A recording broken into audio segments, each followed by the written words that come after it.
Voters can choose between a record number of 37 parties that cater to everyone, from left to right, from boomers to youngsters, from animals to a party claiming that Jesus is alive. But despite these eclectic options, everybody knows who will sit in that little tower over there. It's the Prime Minister's office. And since 2010, it has been the official working place of Mark Rutte. And it looks like he's not going to lose his job anytime soon. In general, people are satisfied with the way the corona crisis is handled. And of course there are criticisms, but those are, I would say, minor criticisms. So I think people think that Mark Rutte is a good crisis manager. They want him to stay there until the crisis is over, and then let's see what happens next. A small minority does not agree with the government's lockdown measures. Often the protest ends in riots, yet most of the Dutch support the fight against the pandemic. They seek stability in uncertain times. The number 2 in the polls is Geert Wilders. The right-wing leader has been an MP since 1998, but has never been part of government. The program of Geert Wilders is discriminatory against Muslims, against people with a second passport. So I would say the program has been written in a way that Geert Wilders is sure that he will never be in the real government and that he can stay in the opposition, because that's what he prefers. So if Wilders will not be in government, who will be Rutte's coalition partners?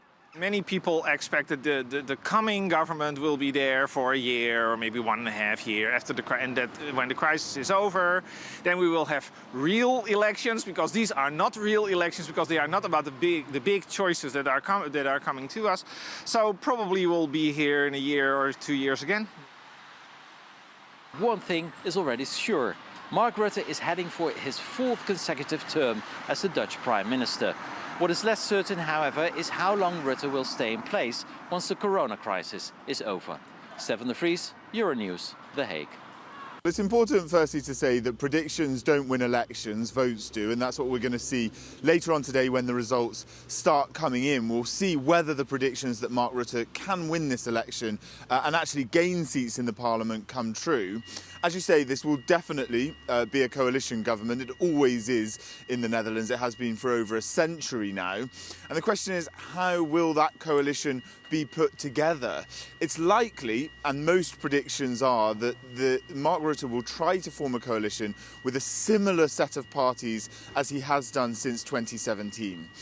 That includes sort of liberal centre-right parties. There were 4 parties in this coalition that fell at the beginning of the year, including the D66 party, which is pretty big in the European Parliament, also the Christian Democratic Appeal and the Christian Union party here in the Netherlands. And the question is whether he might need to choose some other parties depending on their success within this election. There are so many parties running. We expect that it will take some time. After the 2017 election, Rosie, it took 225 days to form a coalition government. It's obviously significant because that is the crisis that everyone in the world is under, and the lockdown measures continue. There is curfew here, the bars are still closed, the restaurants are still closed, etc. But generally, despite a sort of slow start to locking down the Mark Rutte government, despite some questions about being, a lot of fingers have pointed at the Netherlands as the slowest vaccination rollout in the European Union, to start with at least, when the vaccine started coming in at the end of 2020. It doesn't look like that issue has really been too pained for Mark Rutte. Generally, the population have backed him.